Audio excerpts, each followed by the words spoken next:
All right. Well, I am assuming that lots of you are using social media, and so I'd like you to imagine two scenarios. The first one, you are on Facebook and you have posted a message and you get no responses back. No likes, no comments, no nothing. So you conclude that essentially you shouldn't be posting on that topic that you have just posted on, especially if you want to maintain your standing amongst your friends. Only come to find out later on that none of your friends actually saw the message. And that is because there's an algorithm running in Facebook, an algorithm that picks messages to put into news feeds, that ranks messages. And so your message never got ranked high enough to pop up in anybody's news feed. Take another scenario. So you have registered for an online community using a fake identity. You do not want to be identified. So in this anonymous state, you are finding yourself much more gregarious than you usually are, or much more strident in your tone than you typically like to perceive yourself as being. Or in fact, you're much more familiar and you're engaged in possibly even reckless self-disclosures in this kind of community. Both of these scenarios speak to the question that I'm particularly interested in studying, and that is, what is social media and what is technology in particular doing to who we are, to who we believe we can be, to how we present ourselves to others, and also how others perceive ourselves. So if we think about this, it's basically a question of the relationship between technology and users. And if we look historically, we have relied on tools and technologies to become who we are.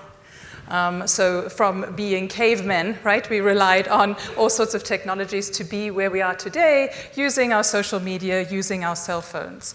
And so this is what we call a co-constitutive kind of relationship, which means that we construct the technology, but the technology also constructs us. We become what the technology allows us to become. And so let's take an example. So recently, Apple made available ethnic emojis. So now you don't only just have available to you yellow-faced smiley faces or yellow smiley faces. You basically can color the face of your emojis, right? So anything from pale to a very dark shade of brown, right, is basically what you can now select in terms of your emoji set.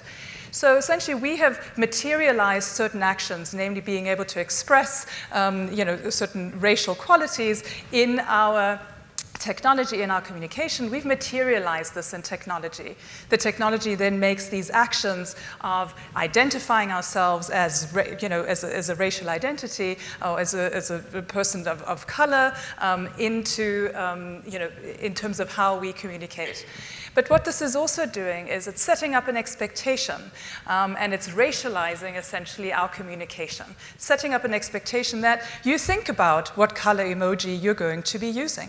And how much you're going to express your race in terms of tweets that you post. What would be the appropriate emoji to use? So this is basically the co-constitutive entanglement of technology and human agents. So the research that I've been doing has relied on data from Second Life, which is a virtual world. And I might ask, well, gee, is a virtual world really a social media? Is Second Life even still around? Yeah, well, Second Life is certainly not as popular as it was when I did the initial data collection. But it is a social media in the sense that you have a profile, you connect with other people, and those connections with other people then make certain information available to you or not available to you. As far as research is concerned, from a research point of view, it's actually quite useful to rely on a technology that is sort of at the extreme end of a class of technologies, and that's where I see Second Life. It really provides a tremendous amount of a diversity of communicative expressions. So one of the key things that you have in this virtual world is a virtual body, an avatar. And a body is really a key way in which we do identity. the way we dress, the way we move, who we associate with, the kinds of houses we have. So bodies are really a key part of doing identity. And so studying a technology that has as broad a range of expressive media as the virtual world like Second Life does, essentially provides insight that then becomes relevant to technologies that maybe only have a subset of those expressive media. And so, we have voice and text and so on and so forth, and video, but we also have this body that we can work with. So one of the key findings from the research is that there are sort of 3 dominant discourses that are embedded or materialized in this technology. So you might say, well, what on earth is a discourse? Well, a discourse is a system of thought. So I kind of think of it as shorthand for it would be a logic, the way we think about the world and thereby construct the world. So let's take an example. There's a flood, right? We can see the waters rising.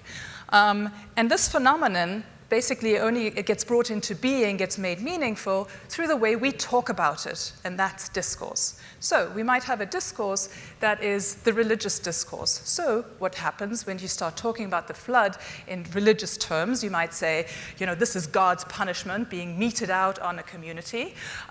What that then does by invoking that kind of discourse is it creates identities. It creates identities of believers and non-believers, and of course it's the non-believers who are really at fault for the flood. We all know that. And it also creates certain possibilities for action then, right? So what should you be doing? You should pray, you should repent, you should convert, right? So discourses essentially create a certain kind of reality with certain identities and possibilities for action. And it's essentially, these discourses, again, are embedded in our technology. They are logics that are deeply rooted in the kinds of activities we can do with our technology. So let's look at these 3 discourses in Second Life. So, one of the key things with social media is that these are platforms. These are platforms that they're then co-produced. The value of the platform is co-produced by its participants. So in Second Life, there's a very clear distinction between sort of the producers, right, people who create content, that's one identity, and then another identity is you're a consumer. You should be buying these things. And obviously, once you have a body, you need to dress that body, right? You need a whole bunch of stuff, once you have a body. And so what we've got going on then is that people are constructing identities along these consumer and producer lines. And so if you're a producer, if you're then your objective is to be a good producer. You want to make money. You think of yourself as a product, as a brand. You need to differentiate yourself, right? So your identity becomes one of striving for this coveted position of being the top of the heap, right? Making the most money, being recognized in search engines and so on. If you're a consumer, you also think of yourself as a product. So essentially, this is very much a commodification kind of discourse. And so what ultimately then happens is that, as a consumer, you want to put your best foot forward. You want to show that you're socially astute, that you're culturally knowledgeable, right, about how you're supposed to dress, what are good clothes, what are low-quality clothes, what are high-quality clothes, things of that nature. The play discourse is the one that is typically associated with Second Life because you have this virtual body. And the idea, even the name Second Life implies that this should be a life that is different from your real life. It should be separate from your real life. And what you should be doing is trying to explore what you would be like, who you would be, if only you could get rid of this body. If only you could get rid of the social relationships that you have in real life. Right? And so exploring this, exploring who you could be, who you are, right? Your inner self, the search for the inner self, that's the kind of identity work associated with these. And by the way, this cat face over there in the middle, this is sort of an identity known as Nico, where people enact feline kind of qualities, being moody and unpredictable in many ways.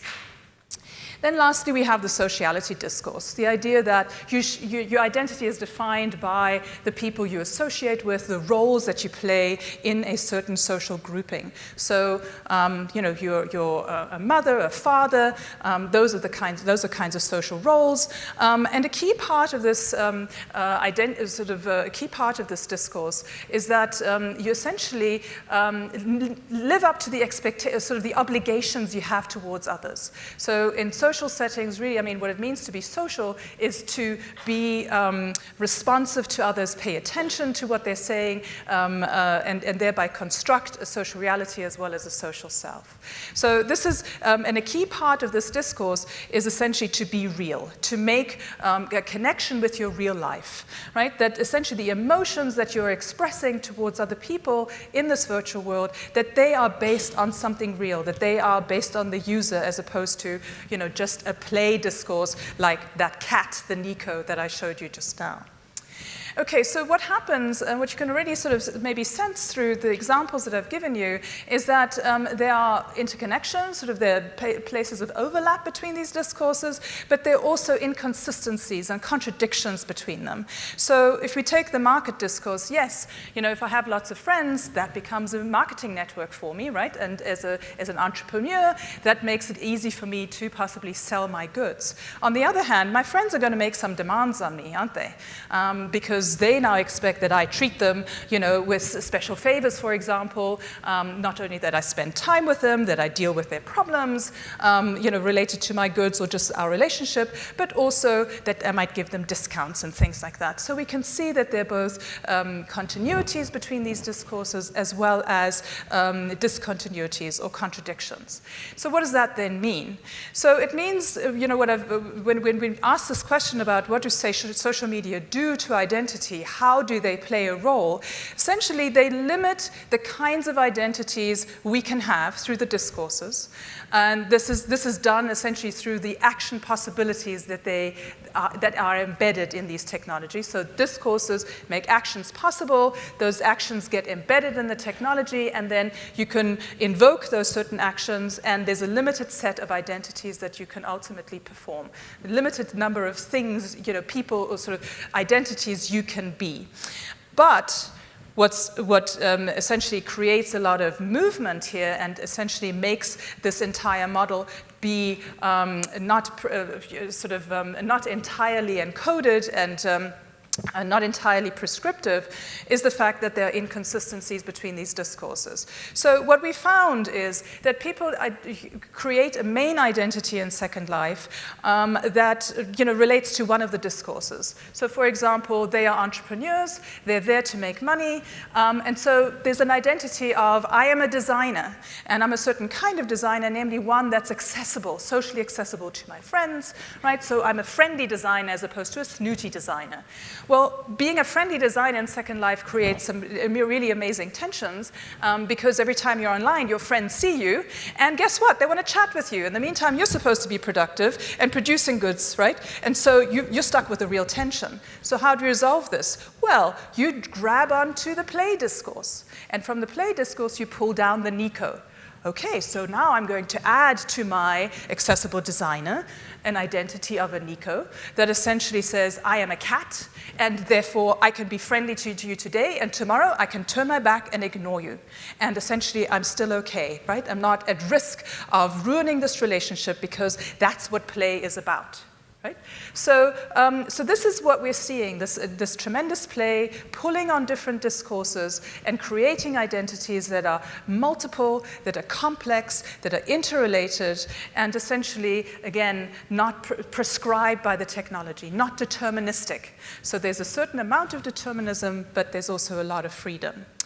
And so basically what I hope you take away from this talk, especially those of you who are very active in social media, is to think about these discourses and to think about what kinds of identities you are performing and the technology is enabling and restricting you from performing, right, in your use of social media, be it Facebook, Twitter, Snapchat, or anything else.